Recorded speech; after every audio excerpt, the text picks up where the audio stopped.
Hey, what's going on? Dan. Back again after, I'm sure it's been another 2-3 weeks since the last video, but like always, busy. So there's been a lot of progress made on the truck. This last 2-3 days, I did have to kind of redo the front 3-link and track bar situation, and I'll cover that in a little bit.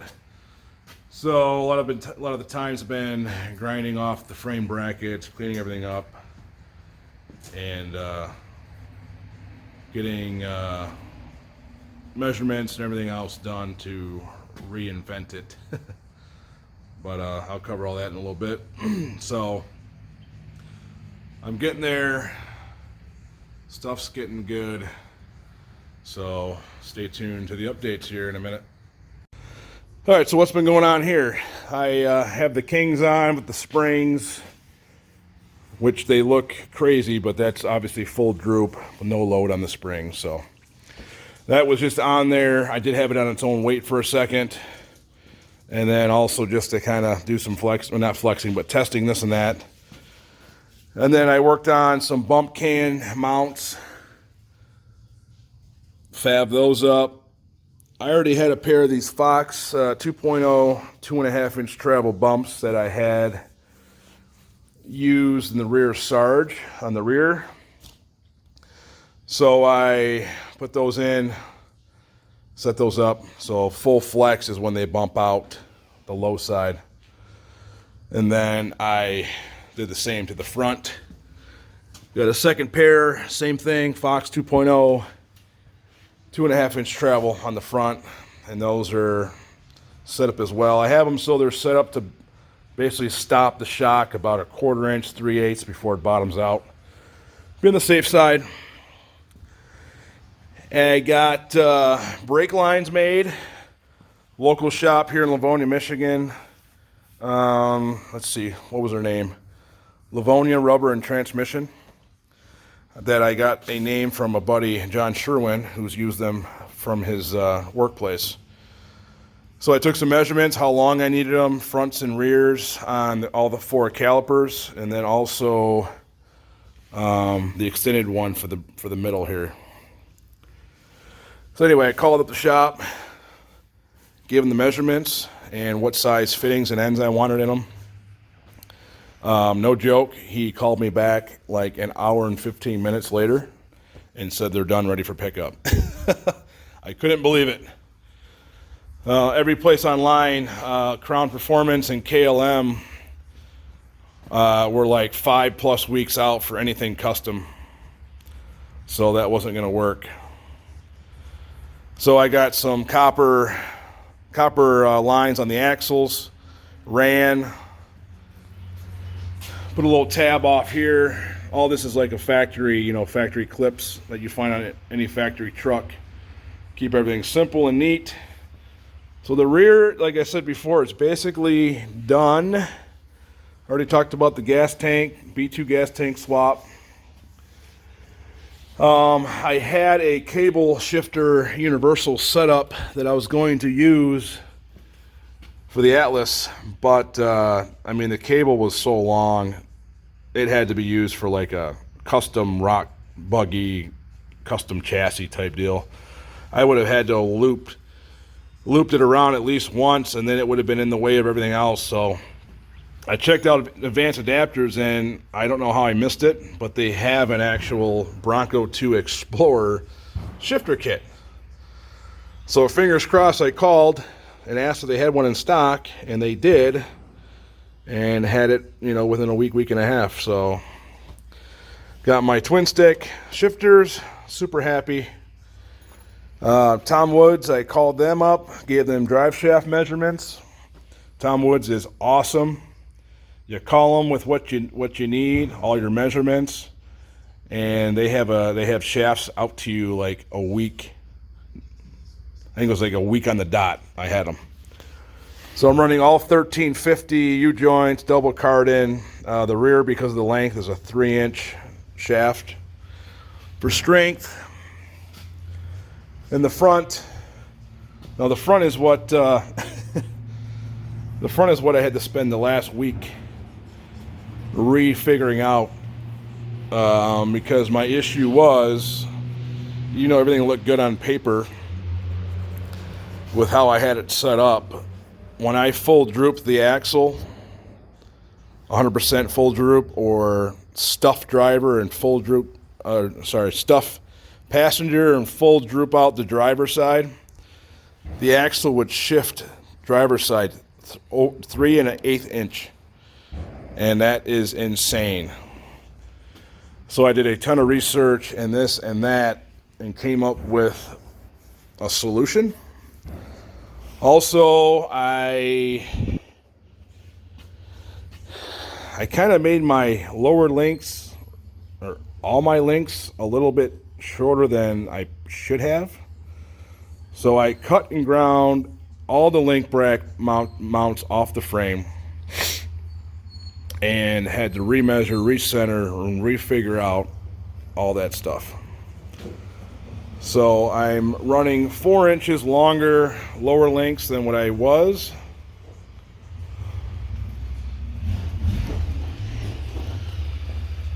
And then I wasn't getting my pinion to raise up at full droop how I thought it was going to. So come to find out, somewhere I messed up, and basically my top and lower links were basically the same length. Therefore, pinion angle wasn't changing or helping me as it drooped out. So like I said, the lower links were 36 inches center of heim to center of axle tube. I decided to go out to 40 on the lower links. And then on the upper link, basically I'm at 43 1/4 inches. So I also had to modify the cross member, or I'm going to, because that was coming out and underneath the frame, which I really didn't like how that was set up anyway. But that was basically right in the way of where I wanted to put the links. And I think that's what happened, is how it ended up being short is I didn't give it enough thought and just kind of ran with it. So now that let's see here. So now, like I said, I've been researching and doing a ton of everything to try to figure out what's going on here.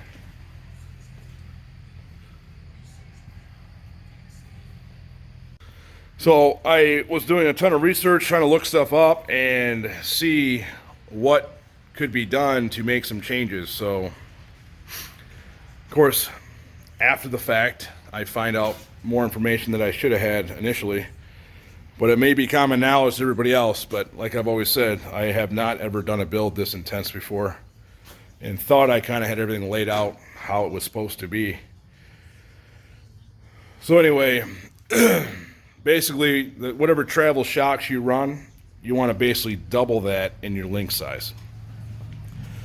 So the front being 14-inch stroke shocks, I should be at least a 28-inch link. So that's what I did now. So they're actually 28 1/4 inches, the actual tube size. So the link itself from heim to heim is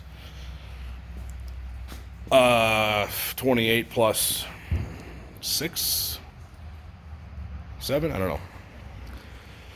So anyway, all of that stuff worked out. Now, with that previous setup before I modified everything, my front drive shaft from Tom Woods was not happy at all. And I guess it kind of took me to have a front drive shaft in to actually see how bad everything was. So full droop with the axle 3 inches over and the pinion angle still pointing basically flat. The drive shaft was like 6 inches too short before it wanted to bind up. So I obviously was upset and puzzled and like, oh, what do I do now? So it was from that point of test fitting that front drive shaft that I started just looking stuff up and trying to find some answers. So the answer is I wanted to go longer links, longer top link over the lower links, helps the pinion angle. And then track bar, everyone talks about track bars being the same length as your drag link, being the same angle as your drag link. And I think I was too focused on that. More or less in the rock crawling world, you're really best to set up everything at full bump. So basically what you have to do is, instead of having your track bar flat or, angled down towards the axle like how it is on most everything, you actually want it higher on the axle side at full bump. And then as you droop down, there's a lot less of an arc, therefore not shifting the axle over. So basically, I'm not done yet. Everything's just tacked.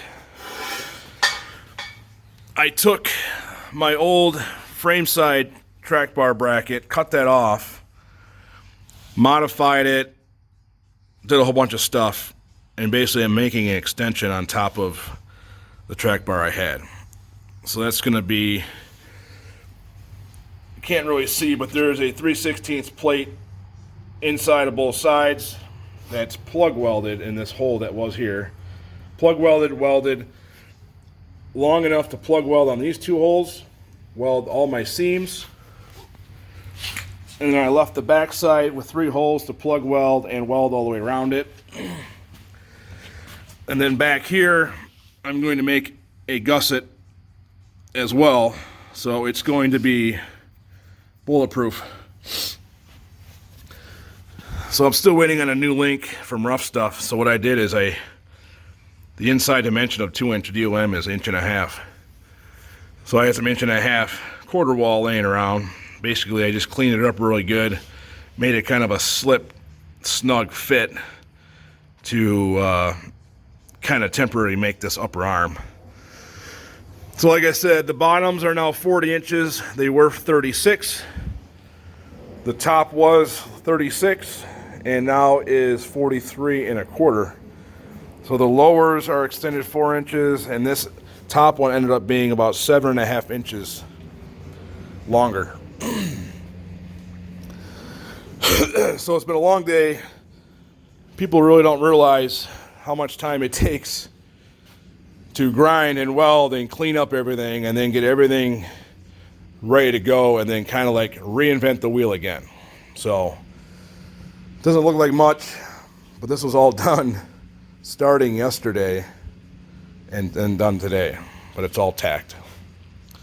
So I'm super happy with how it turned out. I'm going to call Tom Woods, because now with everything kind of fixed and corrected, the drive shaft works.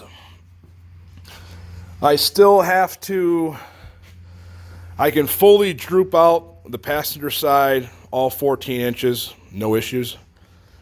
The driver's side, if I could have this, I moved this axle forward 1 inch too, from where it was with the old setup.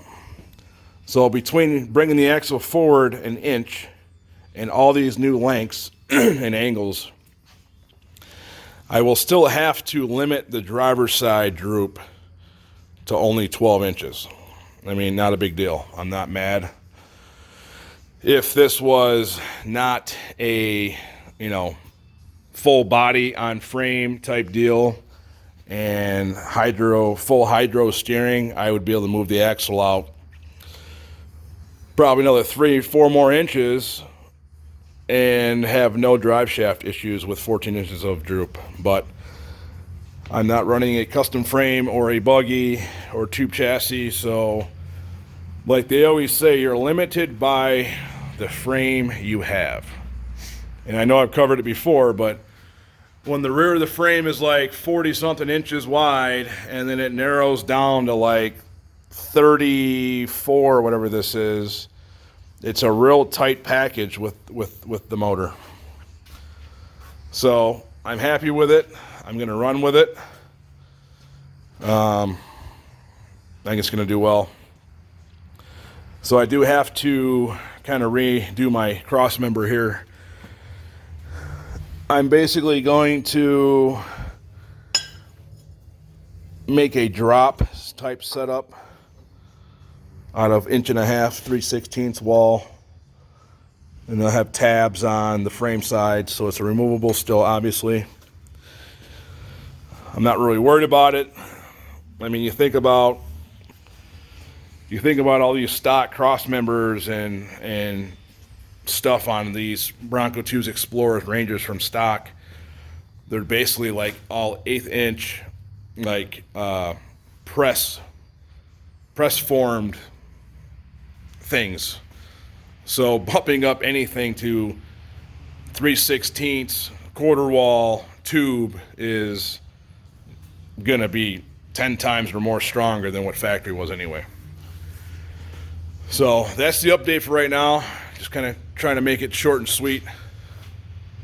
So I'm gonna get everything kind of finished welded, do a couple more tests on the front here, and then hopefully we will be all set so I can move on and start getting the body and stuff on this thing and drive it soon. All right, that's it. So like, comment, subscribe. I'll be back with more. See ya.